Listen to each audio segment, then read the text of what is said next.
O'zbekiston uchun qanday ahamiyatga ega?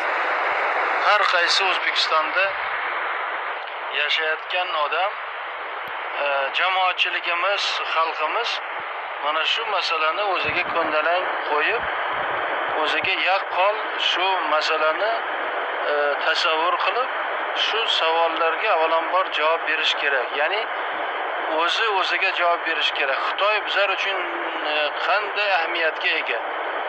Nafaqat bugungi kun, bugungi davr, ertangi kun uchun qanday ahamiyatga ega va bizlarning aloqalarimiz O'zbekistonga avvalambor nima berishi mumkin? Bizlar Xitoy bilan do'stlik, umuman hamkorlik o'rnatish hisobidan nimalarga erishishimiz mumkin? Qanday istiqbollar oldimizga ochilishi mumkin? Xitoy qanday davlat bo'lgani to'g'risida ortiqcha gapirish. 1 milliard 250 million xalqqa ega. Ya'ni yana bir bor aytaman, dunyoni, jahonni xalqini hisoblang, qancha bo'ladi? 21, taxminan 22% butun dunyoni shu Xitoyda yashaydi. Va kerak bo'lsa shu faqat aholi hisobidan emas, bugungi qudrati hisobidan agar Xitoyni bizlar baholamoqchi bo'lsak, bugun Xitoy haqiqatan ham nafaqat xalqi hisobidan, aholisi hisobidan, qudrati hisobidan, hozir kuchga kirayotgan hisobidan va avvalambor ertangi kunni agar bizlar o'zimizga tasavvur qilsak, ertangi kunni o'zimizga yaqqol faraz qilsa agar, ertangi kun nuqtai nazaridan bu Xitoy buyuk davlat.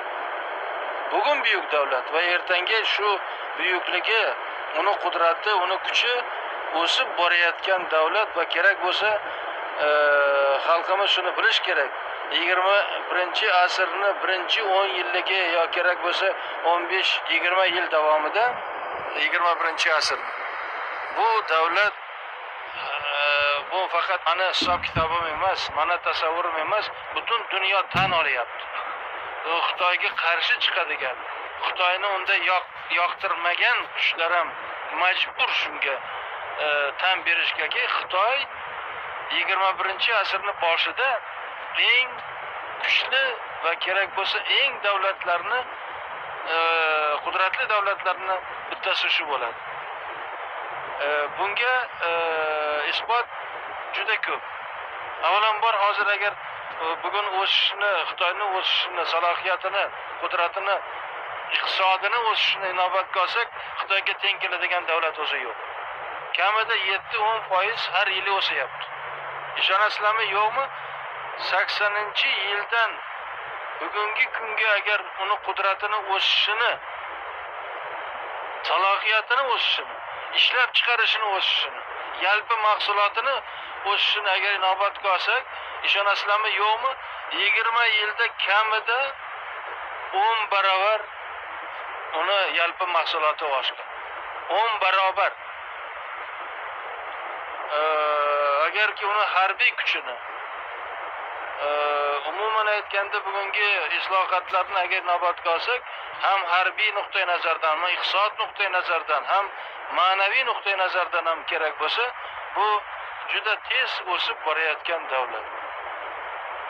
Xitoyni bugungi xalqaro maydonda o'rni, uni ta'siri, kerak bo'lsa uni ovozi butun dunyo bugun tan olishga majbur. Eng o'zini manman degan Qo'shma Shtatlar, Amerika Qo'shma Shtatlari ham shunga majbur. Xohlamaydimi, noiloj Xitoy bilan hisoblashga nafaqat Amerika Qo'shma Shtatlari, Yevropa, Yaponiya, hamma davlatlar bu qudratli kuch bilan hisoblashga va uni tan olishga majbur.